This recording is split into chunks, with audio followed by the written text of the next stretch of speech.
National conference 11 जुलाई को statehood के लिए ज़बरदस्त प्रदर्शन करने जा रही है।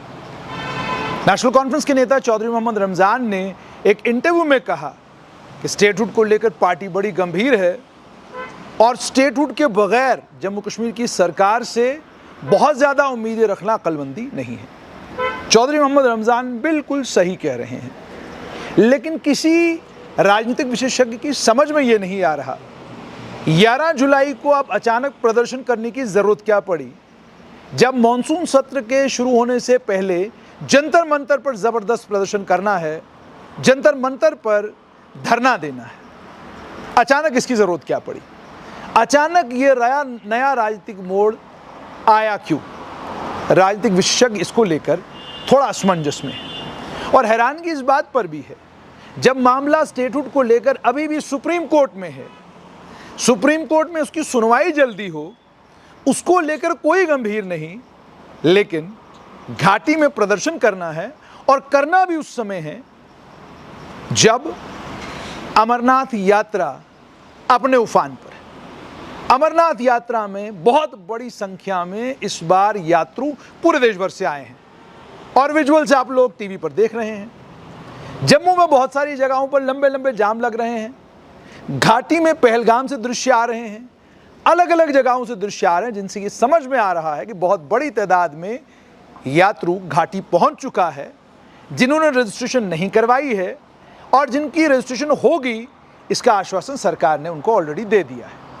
अब अमरनाथ यात्रा को अमरनाथ यात्रियों के लिए सुखद अनुभव बनाने के लिए और बिना किसी दिक्कत, बिना किसी परेशानी के यात्रु आए भी जाएं भी, उसके लिए ज़बरदस्त और पुख्ता सिक्योरिटी का बंदोबस्त किया गया है। यानी आप परिंदे को भी पर मारने की इजाज़त नहीं है, इतना पुख्ता और इतना सख्त सुरक्षा का घेरा है, जिस सुरक्षा के घेरे में यात्रा चल रही है। और उपराज्यपाल हों, केंद्रीय गृह मंत्री हों, केंद्रीय गृह सचिव हों या खुद प्रधानमंत्री हों, पल पल की जानकारी जम्मू कश्मीर की सरकार से, अलग अलग एजेंसियों से यात्रा को लेकर ले रहे हैं।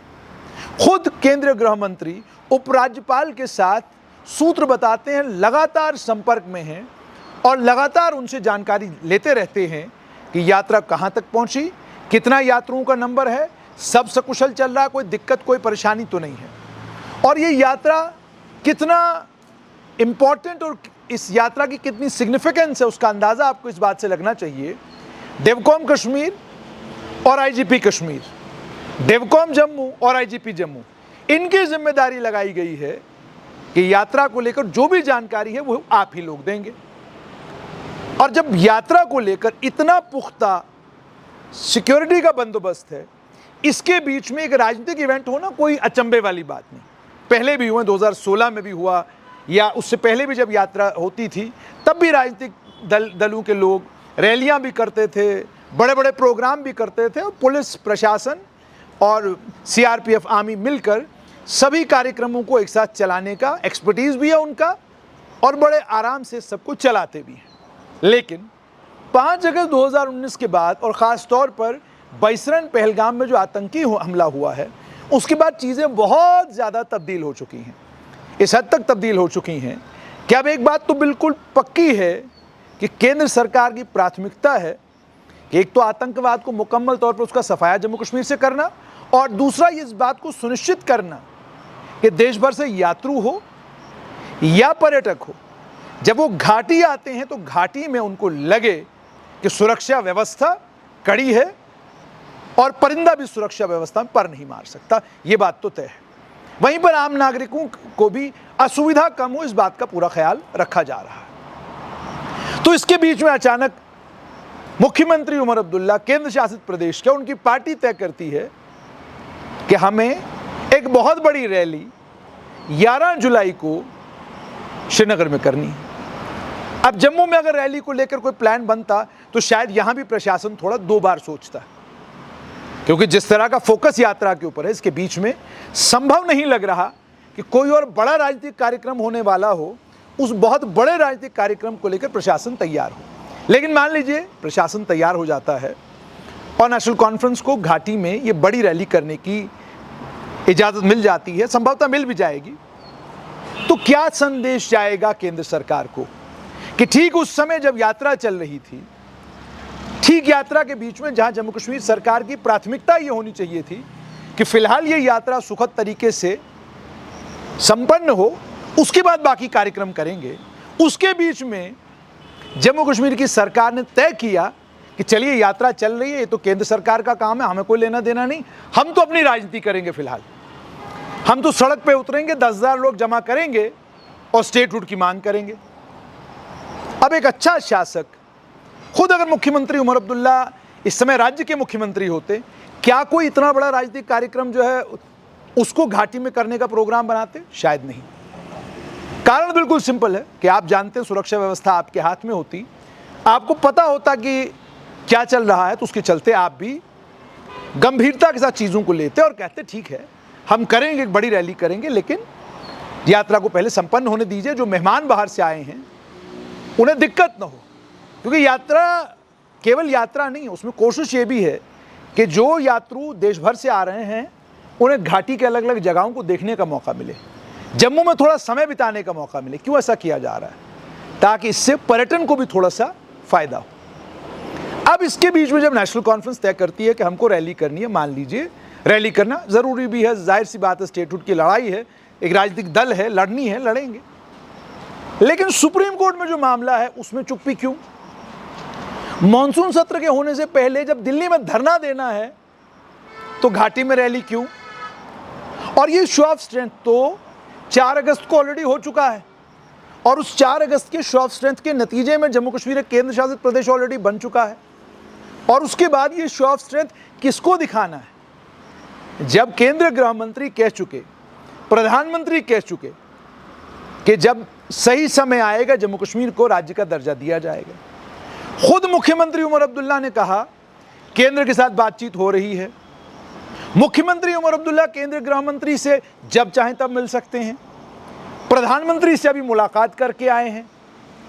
तो प्रधानमंत्री से मुलाकात करके अगर राज्य की मांग उनके समक्ष रख दी गई है तो फिर धरना किसके लिए? अगर केंद्रीय गृह मंत्री से आसानी से मुलाकात हो रही है और आपने राज्य के दर्जे को लेकर उनसे बात कर ली है तो फिर धरना किस चीज के लिए? मांग मानने से इनकार कर दिया है क्या? क्या कह दिया गया कि आपको राज्य नहीं बनाएंगे? क्या ऐलान हो गया कि जम्मू कश्मीर को राज्य बनाने की संभावना बिल्कुल नहीं है? क्या ऐसा हुआ है तो सार्वजनिक किया जाए। कारण क्या है? देखिए, बात बिल्कुल सरल है।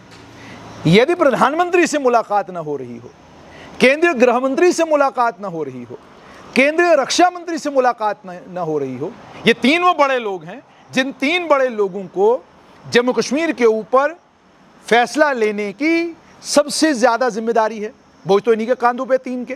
तो जब तीनों से मुलाकात हो रही है, तीनों से बातचीत हो रही है और इन तीनों में तीनों अवेलेबल हैं आपसे मिलने के लिए, तो फिर धरना देने की जरूरत क्या है? धरना से संदेश क्या देना है? भाई, हमने तो ये सुना था कि अगर ऐसा हो कि आप यहां से गए हैं दिल्ली, प्रधानमंत्री नहीं मिले, गृह मंत्री नहीं मिले, अब तस्वीरें जो आती हैं वो परेशान करती हैं। मुख्यमंत्री उमर अब्दुल्ला और केंद्रीय गृह मंत्री हो, प्रधानमंत्री हो, रक्षा मंत्री हो या रोड मंत्री हो, सबके साथ जो तस्वीरें आती हैं वो हैरान करने वाली हैं। भाई, मुस्कुराते हुए तस्वीर आ रही है, फूल का गुलदस्ता दे रहे हैं, कहीं पे शॉल पकड़ा रहे हैं। जब इस तरह के रिश्ते हैं, जब इस सद्भाव के साथ, इस प्रेम के साथ मुलाकात हो रही है, तो फिर 11 जुलाई को धरना जो घाटी में देना है या 10,000 लोगों को जमा जो करना है वो किस लिए? अच्छा, वो सिग्नेचर कैंपेन का क्या हुआ? घर जाकर दस्तखत कराने थे कि भाई स्टेटहुड के लिए सब लोग तैयार हैं कि नहीं है? वो कैंपेन भी कहीं नहीं। और फिर 20 तारीख से पहले काउंसिल ऑफ मिनिस्टर्स को भी बढ़ाना है। तो इसलिए ये बिल्कुल समझ से परे है। जब एक चुने हुए मुख्यमंत्री की मुलाकात गृह मंत्री, प्रधानमंत्री, रक्षा मंत्री तीनों से हो रही है, तो फिर धरना किस बात के लिए? और उस समय धरना मान लीजिए नहीं, एक बहुत बड़ी जनसभा स्टेटहुड के लिए करने जा रहे हैं, यही ऐलान तो नेशनल कॉन्फ्रेंस ने किया है। इतनी बड़ी जनसभा ठीक उस समय जब अमरनाथ यात्रा केंद्र सरकार की, राज्य सरकार की, उपराज्यपाल शासन की, उपराज्यपाल केंद्र शासित प्रदेश की सरकार की प्राथमिकता होना चाहिए था, उसके बीच में 11 जुलाई को हम बहुत बड़ी जनसभा करने जा रहे हैं स्टेटहुड के लिए, ये ऐलान करना साफ तौर पर ये दर्शाता है कि ये सब ऑप्टिक्स है, ये सब कैमरे के लिए है, ये सब उस जनता के लिए है जिसने कल पंचायत और म्यूनसिपलिटी में वोट डालना है। मामला साफ ये है कि स्टेटहुड आए या ना आए, चर्चा होनी चाहिए कि चुनी हुई सरकार राज्य को लेकर गंभीर इतनी है कि देखिए रैली कर रही है, धरना दे रही है, सब कुछ कर रही है ताकि केंद्र सरकार को कन्विंस कर सके कि जम्मू कश्मीर के लोग स्टेटहुड की वापसी के लिए कितने गंभीर हैं। वो केंद्र सरकार जानती है।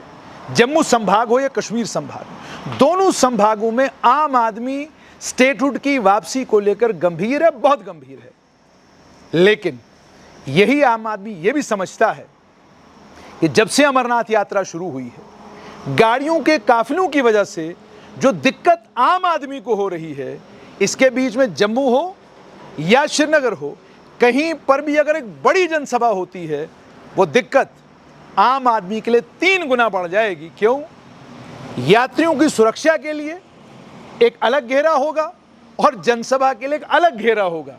इन दोनों घेरों के बीच में पिसेगा वो आम आदमी, जिस आम आदमी को सरकार, सरकारी तंत्र, सिस्टम सब याद करते हैं एक ही समय जब चुनाव होने वाले होते हैं। तो ज़रूरत इस बात की है कि आम आदमी की दिक्कतें और परेशानियां कम हो। सरकार पूर्ण राज्य के दर्जे को लेकर गंभीर है, उसके लिए सरकार को बधाई, मगर ज़रूरत ऐसे कदम उठाने की है जिन कदमों से आम आदमी को असुविधा कम हो, जो अमरनाथ यात्री हैं उनको असुविधा कम हो,